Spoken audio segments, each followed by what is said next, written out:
நமது கலாச்சாரம், நமது பண்பாடு எப்போதும் நம்முடன் நீடித்து இருக்கும். சப்ஸ்கிரைப் திலக்.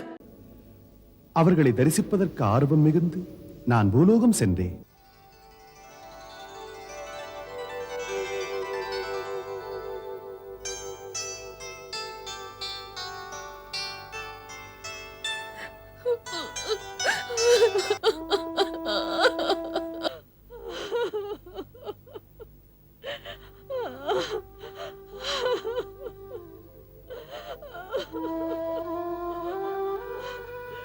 அருகில் போய் நான் கேட்டேன். அப்போதுதான் புரிந்தது அவர்கள்தான் பக்தி மாதா என்று. கலியுகத்தின் பாதிப்பால் அந்த தாய் அழுது கொண்டிருந்தாள். அந்த தாயின் அருகிலே ஞானம், வைராகியம் என்ற இருமைந்தர்களும் தரையிலே கிடந்தார்கள். கலியுகத்தின் பாதிப்பினால் அவர்கள் தாயை விட முதுமையடைந்து பார்க்க பரிதாபமான தோற்றத்துடன் இருந்தார்கள். பாவம், இவர்களுக்கு இப்படி ஒரு நிலை. தர்மம் தடுமாற கலியுகம் ஆரம்பித்ததால் உலகத்தில் நெறிமுறையே கெட்டழிந்து எங்களுக்கு இப்படி ஒரு நிலை வந்தது. தாய் ஒருவளின் கடமை தான் பெற்ற 2 பிள்ளைகளை சீராக்க நினைத்து அலைந்து இந்த நிலைமைக்கு ஆளாகி, முனிவரே, ஏமாற்றங்களை எப்படி சொல்ல? பாவம், எனது பிள்ளைகள் அதே நிலை மாறவில்லை. நாரத முனிவரே, இதற்கொரு உபாயமே இல்லையா? நாங்கள் என்றும் இங்கேயே நிலையாக இருப்பதற்கு, கலியுகத்தில் பக்தி, ஞானம், வைராகியம் 3ம் குறையாமல் வளர்வதற்கு உளமாற ஒரு உபாயம் சொல்லுங்கள். எதற்கும் ஒரு மாற்று இருக்கவே இருக்கும், இல்லாமல் போகாது. ஆம் தாயே, முனிவன் வாக்கு பொய்யாகாது. அமைதி இழந்த உங்கள் நிலைமையை நான் மாற்றுவேன். அதனால் நீங்கள் பெற்ற அனுதாபத்திற்குரிய இந்த பரிதாபமானவர்களுக்கு புதுவாழ்வு கிடைக்கும். சோர்வு கண்டு சுகமிழந்து விட்ட இந்த பக்தி, ஞான, வைராக்கியத்தின் தளர்வுகள் தலை நிமிர்ந்து நின்று கவலையற்ற ஒரு நிலையை இங்கே அமைய வைக்கும். இங்கு வாழப் பிறந்த பிறவிகளுக்கு உண்மையான அமைதி பெறுவதற்கு உபாயம் உண்டென்று என் உள்ளமே சொல்கிறது. ஆம் தாயே, இந்த பிரச்சனைக்கு பதிலை நானே பகவான் ஸ்ரீகிருஷ்ணரிடம் கேட்டுவிட்டு வருகிறேன்.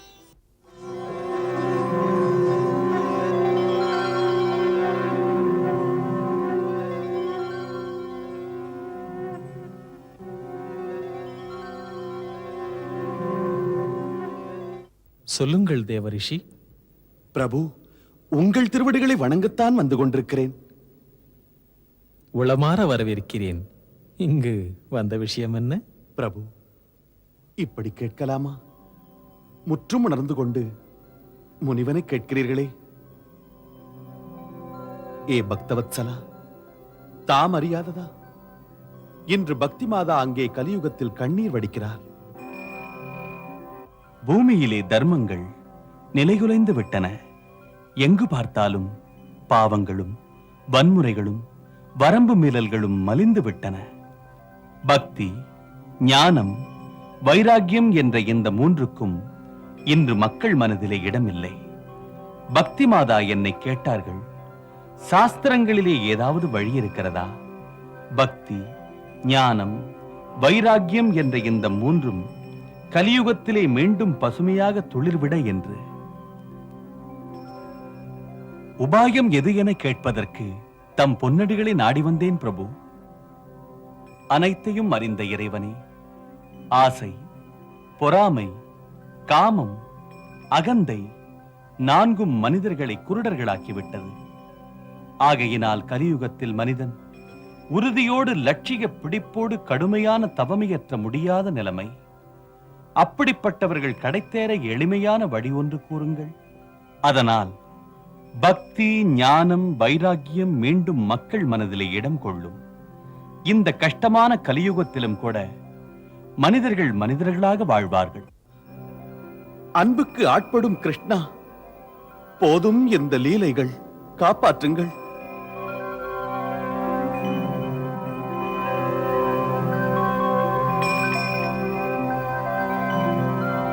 நாரதரே, உமக்கும் தெரியும், தரணியில் கடுமையான உழைப்பும் தவமும் இன்றி எதையுமே அடைய முடியாது. பிரபு, மன உறுதியோடு நான் தவம் புரிகிறேன். மனக்குழப்பம் என்னை ஆட்டிப்படைக்கிறதே.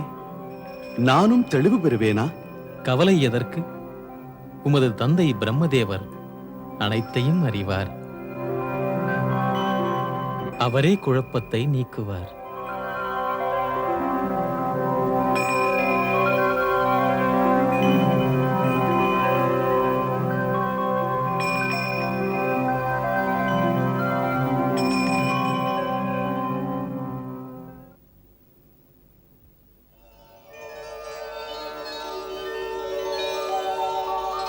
பகவான் ஸ்ரீகிருஷ்ணரின் அறிவுரை கிணங்க மனத்தெளிவு தந்து ஆசி வழங்குவீர்கள் என்று நம்பி நான் இங்கு வந்தேன். நாரதா, கலியுகத்தில் நலம் தரும் நல்லதொரு வழி, நம்பிக்கைக்கு உரிய வழி, ஒரே வழி பாகவத புராணத்தை எடுத்துச் சொல்வதுதான். அதன் மூலமாக பகவான் ஸ்ரீ கிருஷ்ணரின் லீலைகளை பாடுவது, வாயினிக்க படிப்பது, காதார கேட்பது, இவைகள்தான் முக்திக்குரிய ஒரே வழி. பிறவி எடுத்த ஒருவன் கடந்த பிறவிகளில் செய்த புண்ணியங்களால் இந்த பிறவியில் பாகவதம் படிக்க கேட்டு ஸ்ரீ கிருஷ்ண பகவானின் லீலாமிருதத்தை பருகும் பாக்கியம் பெறுகிறான். பாகவதமே பக்தி யோகம். இதன் வாயிலாக ஸ்ரீ கிருஷ்ண பக்தி எனும் அமர கங்கை அனைத்துலகிலும் பரவுகின்றது. இந்த கதை உண்மையின் கதை, உத்தம தர்மங்களின் கதை, உயர்ந்த தத்துவங்களின் கதை. மைந்தா, நீ இப்போதே ஹிமாலயத்தின் மத்தியில் இருக்கும் பத்ரி ஆசிரமத்திற்கு அருகே செல்வாயாக. அங்கு பிரபுவின் ஒலி வடிவமான ஓங்கார நாதத்தை தியானம் செய்தால் உனக்கு அவர் தரிசனம் கிடைக்கும். இந்த மகத்தான சாதனையை நீ நிகழ்த்தினால் அந்த பக்தி மாதாவும் அவருடைய மைந்தர்களான ஞானமும் வைராக்கியமும் நலம் பெறுவார்கள், பேரின்பம் அடைவார்கள். ஆகட்டும் தந்தையே.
வணக்கத்திற்குரிய சனக்கரே, சனந்தரரே, சனாதரரே, சனத்குமாரரே, நால்வரின் திருவடிகளை நாரதனாகி உங்களின் தம்பி பக்தியோடு வணங்குகிறேன். தேவரிஷியே, உன்னை வாழ்த்துகிறோம். அன்பு தம்பியின் கடுமையான தவத்தினால் மகிழ்ச்சியடைந்தோம். உனக்கு என்ன வேண்டும்? இத்தனை கடுமையான தவம் புரிந்து எங்களை இங்கு அழைக்க வேண்டிய காரணம்? பிரபு, என் மீது தங்களுக்கு கிருபை இருந்தால் ஒரு சிறிய உதவியை நான் யாச்சிக்கிறேன். சொல்லு. பிரபு, நம் ஐவரின் தந்தை பிரம்மதேவர் என்னிடம் சொன்னார், ஸ்ரீமத் பாகவதத்தை உங்களின் திருவாய்மொழியாக கேட்க வேண்டும் என்று. அன்றிலிருந்தே ஆர்வத்துடன் அதை கேட்க நான் காத்திருக்கிறேன். அந்த பாக்கியத்தை பரிவோடு எனக்கு வழங்குங்கள் என்று பிரார்த்தனை.